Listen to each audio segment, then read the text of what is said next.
So just very briefly, H. Leivick, if you don't know who he is, you should. Um, sorry. He's a poet, dramatist, and journalist, perhaps best known for Gollum. But he wrote an incredible amount of plays, and today we're talking about the poet is gevorn, or poet went blind. Uh, Yiddish is consistently presented as a language of prestige in Leivick's American set realist drama. And here I'll define Leivick's realism roughly as drama being neither biblical in nature nor containing any fantastic elements, though they might technically straddle a line between a classical realism and expressionism, as some of his plays from the 20s and 30s are. Uh, when phonetic English makes an appearance in these plays, it generally functions as a signal to the reader, the viewer, about the nature of the character. English on Leivick's stage is almost without exception silly, frivolous, or even cruel. For instance, if I click over here, this is the glossary that was printed in Shop from circa 1926. It's an extensive glossary of the English which appears in the script in the edition published by B. Kleskin. The older characters and the serious political activists all speak a very good Yiddish. The script's English is nearly always deployed as a signifier, whether in the mouth of the really repulsive shop manager Gould, who pays some of his employees to scab, or the young, silly shop girls, Katie and Sadie, who actually come in dancing and singing, "Yes, sir, that's my baby," who do the scabbing. A third operator, Gertie, has her transformation from equally silly shop girl to the so-called Queen of the Strikers, marked out by the disappearance of all of her silly little songs, both in English and in Yiddish. Anders, another play of his, different from 1922, which was an enormous flop, and its rewrite Bankrupt from 24, Bankrupt, both feature a character described pejoratively as an all rightnik. He's a half English speaking rich uncle who's convinced of the moral superiority of both assimilation and capitalism. By contrast, Leivick's 1939 Wer is Wer, Who's Who, has very little English inclusion. All the characters, from the Jews who are pretending not, in fact, to be Jews, to the heroic Gentile judge who convinces them all that they must return to their people, all speak really good Yiddish with almost no English inclusion at all, which is being employed to represent, in this case, fluent English. The gravity of their characters and their morality is never questioned by the language that's coming out of their mouths.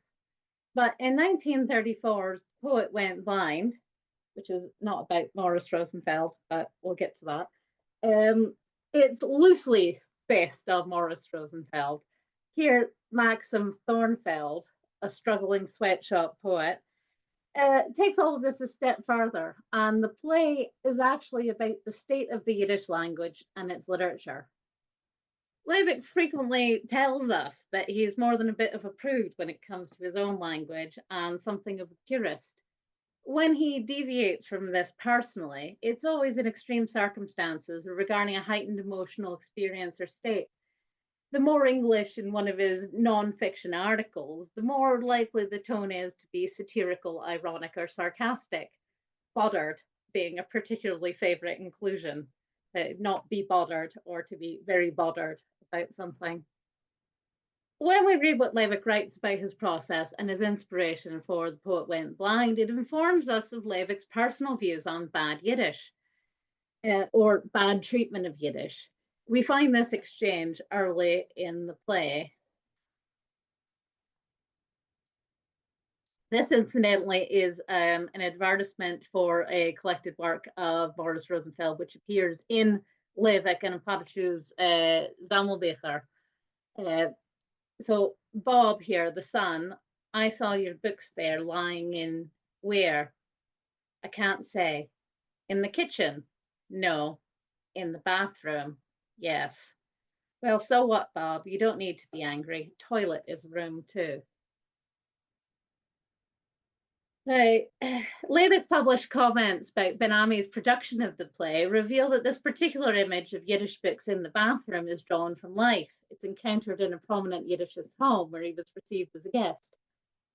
They also remind us that this language was more charged both in Yiddish and in English at a time than it might seem now.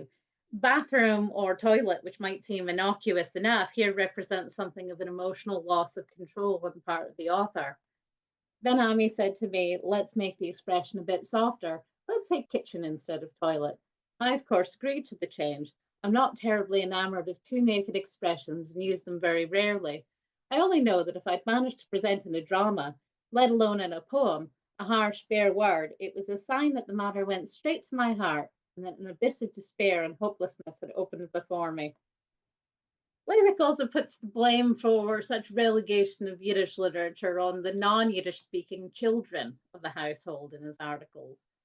And so it follows that this linguistic divide is used symbolically to signify the generational divide, a divide born between those born in the old home and the American born, or as Leivick has it, the collision between the two of them.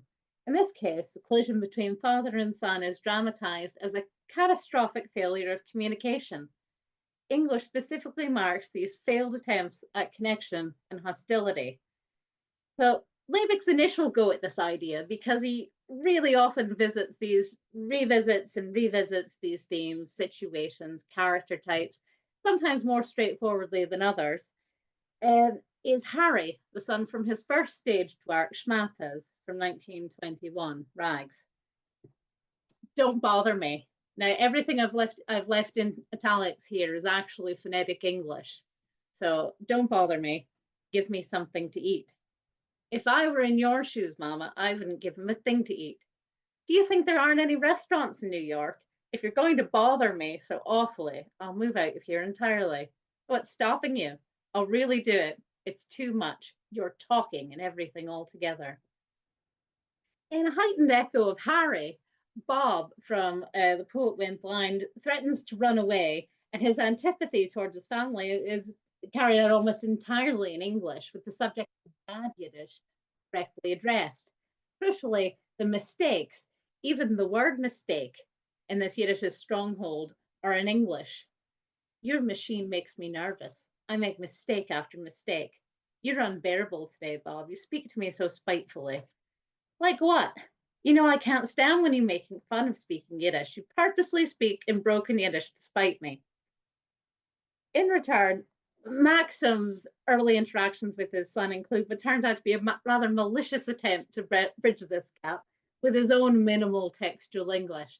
He begins by asking Bob if he doesn't want to be a sport before losing his temper entirely and ordering him to be quiet rather than continue in bad Yiddish.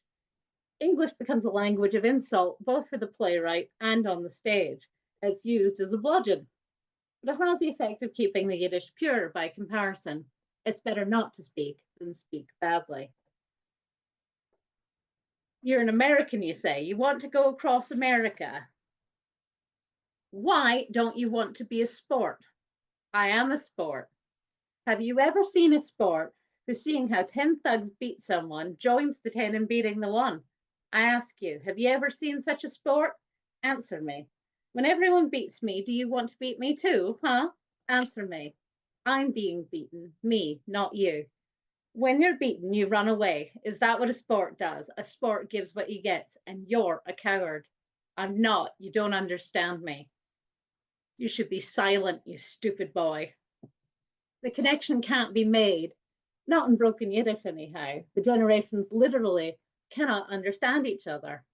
It's significant that Thornfield's boy here is the Yiddish yingla rather than the English boy, which is frequently used in Leivick's dramas by and about Americans and the assimilated.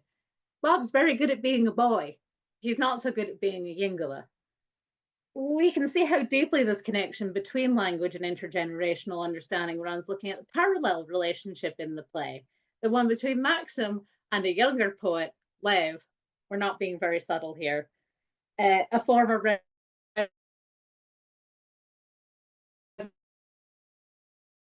revolutionary.